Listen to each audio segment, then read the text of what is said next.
which is a good segue Absolutely. to talk about one of your recent experiments with Jimmy Moore with about like consuming high amounts of protein. So can you tell us like Yeah. why did you do it and what were the results? Yeah.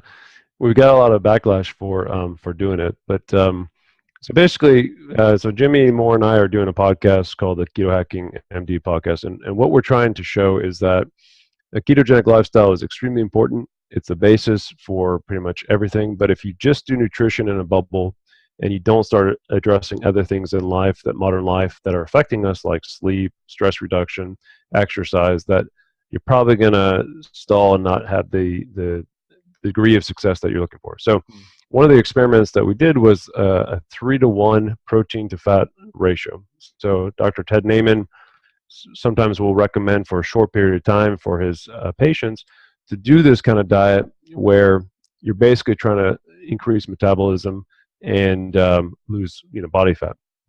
And so we wanted to test this theory because in the keto world right now there is this question of, is protein or fat really the predominant macronutrient that causes satiety?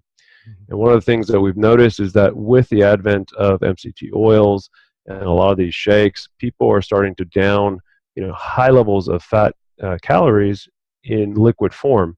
And yeah, they're getting ketones from the MCT, but is that actually really healthy, and are they going to lose weight, which is a lot of what people do keto for. And so we wanted to see, okay, does protein cause satiety? Is there a negative outcome from doing a very high protein diet? So the 3 grams to 1 gram protein to fat ratio, and we basically eliminated carbohydrates to try to get rid of that confounding variable. In his protocol, he does recommend 30 grams of carbohydrates. So Jimmy Moore is on one scale, still struggling with some weight loss. Does have some insulin resistance. And then on my end, I have very low body fat percentage and no more insulin resistance. And so we wanted to see the different range and what the response would be. So, and we documented this with blood ketone levels and a Freestyle Libre flash glucose monitor. So it's not continuous. You have to put the monitor over it, but I'm so OCD that I checked it every 2 minutes. So I had a pretty good documentation. And before we started, I did a body impedance analysis. So I have a machine that does basically body fat percentage, lean muscle mass, water weight. And so my body fat percentage was about 8%. So I was very keto adapted. My initial ketone levels were very high in the 4s, and my glucose usually ranges about 60 fasting in the morning. So what I noticed personally was that consuming that much protein, which for me was about 195 grams, and no fat essentially, or very little fat, about 60 grams of fat, I had precipitous drop in my ketones, my glucose level started going up, and I felt really bad. And so I tell the story that before I became keto adapted, I would eat a meal, post-meal I would have a hypoglycemic episode, I would have that postprandial stupor, I would feel horrible, and then I would be hungry 30 minutes later, which is classic, right? Since being keto for 13 years, I do not get that experience anymore. I do not get that postprandial stupor. And so when I started eating this way again, that's what happened. I started feeling kind of full, but not in the full sense where I feel keto adapted and I'm just at a good energy level. I had that kind of heavy stomach, and then afterwards I would feel hungry 30 minutes later, and my appetite level actually increased. So I was hungry more frequently, and I was starting to think about food again. So I went to 7 days, did add some lean body mass, about 1.5 pounds, and did drop a little bit in terms of fat mass, although there is some variable degree of uncertainty with the test. So whether or not I actually did that, I don't know. But I felt like I had more muscle mass. But the takeaway for me was that I didn't like the way I felt again. So I didn't like feeling like I was always thinking about food. I was always hungry or having that postprandial stupor. Jimmy, on the other hand, had a much different experience where he became hypoglycemic very quickly and symptomatic from it with his blood glucose in the 50s, still maintaining ketones in the 1 to 1.5 range. He had to eat much higher levels of protein because of his lean body mass. He's 6'3" and he's a bigger guy. But he had a pretty bad experience. And so I think what we were trying to show is that doing high protein may not be a very safe thing if you have insulin resistance and possible Right. glucagon resistance as well. Right. Yeah. I think it's So that's kind I think like the reason why you experience this hypoglycemia and hungriness is that you kind of kick yourself out of ketosis with consuming that much protein, and that's going to trigger your body to go over into the sugar burning mode again. And because you're eating like zero carbs and little to no fat, Yep. then your body doesn't have access to any energy, and basically Correct. that's going to cause like maybe even like muscle catabolism in some cases, I would believe. Yeah, and you get almost, it's called rabbit starvation, right? So the old kind of hunter-gatherers knew this, that if they just ate protein by itself, high levels of protein, then they would feel bad, tired. But as soon as they started implementing fat into their diet, and if you do a 1-to-1 ratio, which is essentially ketogenic, then that's a different story, and you could probably consume a higher level of protein without having the impact like I had or Jimmy had.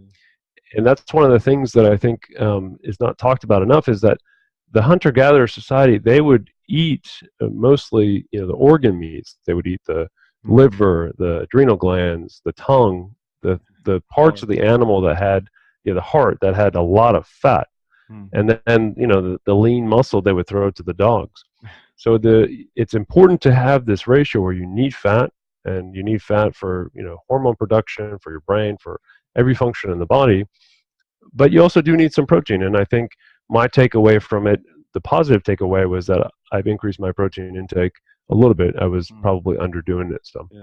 Yeah, I think like there is like fear amongst keto people that don't eat too much protein because of gluconeogenesis and things like that. But in reality, it's not like a strict line where if you surpass it even by an inch, you're going to get kicked out of ketosis. There's like quite a big buffer zone in the sense. I could imagine you could consume like in your example, you were saying you consume like 190 grams of protein every day. So I would suggest like maybe if you stay around 170 and 180, you can safely be always in this keto state all the time still. Yeah, and I think obviously taking into account exercise, activity level, how much fat you're consuming. I do a BMR, so I know kind of my basic metabolic rate around what it is. I'm not trying to lose weight. I'm trying to maintain where I'm at. So I can get into a situation where I can calculate exactly how much I probably can consume. I've done this for so long that I don't need to calculate. And part of what I really like about it is that I know exactly what works for me.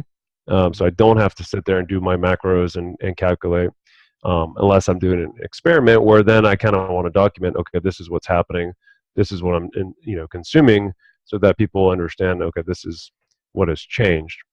But yeah, I think protein, and it's still debated in the internet circles, and I think we're probably overdoing it in terms of how much debate we're doing. I think consume protein, don't do 300 grams of protein. There's really no need for it.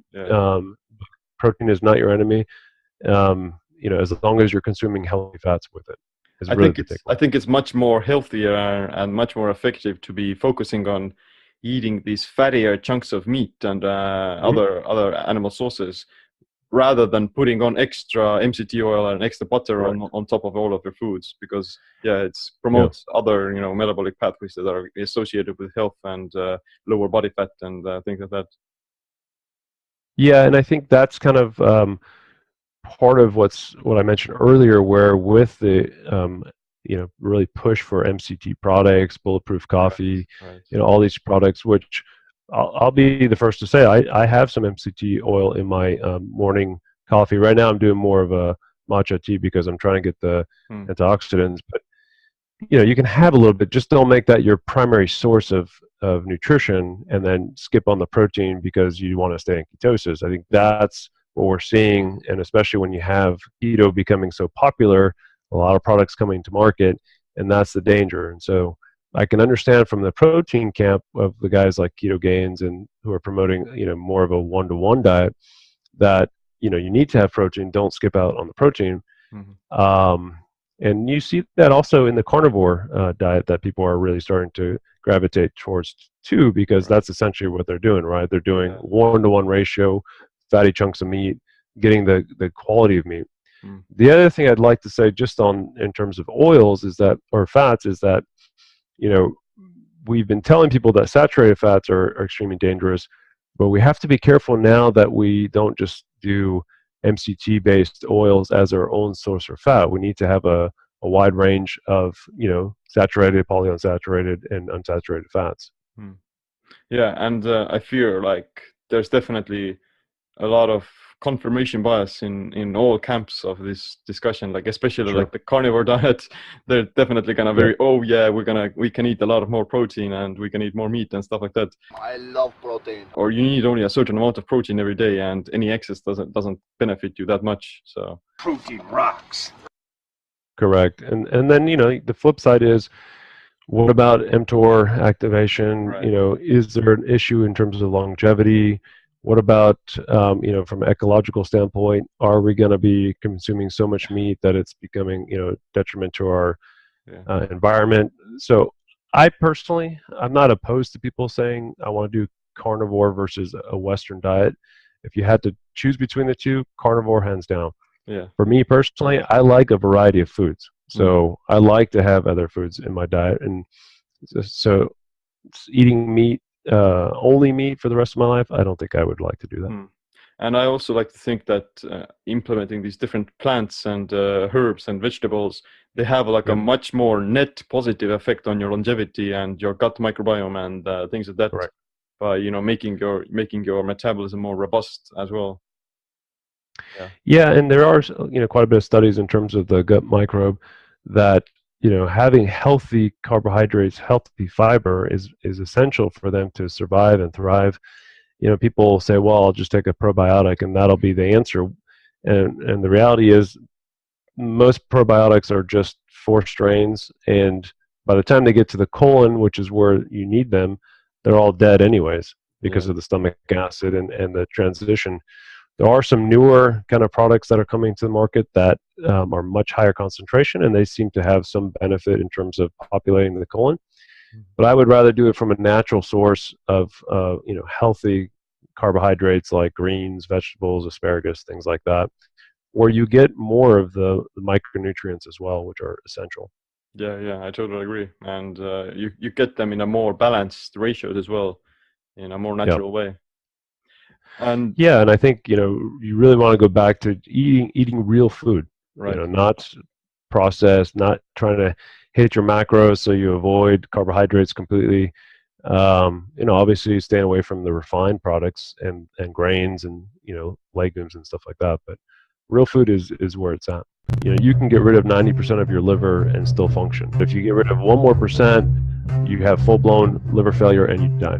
A lot of people do not understand that being in ketosis doesn't necessarily mean that you're going to lose fat. Why is our insulin elevated? Why is our glucose elevated? We're just treating the number. And that, I think, we need to get away from, and we need to start focusing on the underlying cause, which everything that you and I have talked about on this podcast. If you think about it, a lot of theories that are discounted in the past in the medical community come back around, you know, 50, 100, 200 years later. And for some reason, we realize, oh, you know what? That guy who was saying this was actually right. The monks used to go and meditate and reach nirvana. Well, I'm assuming probably some of that nirvana is because they were in deep ketosis. They weren't eating.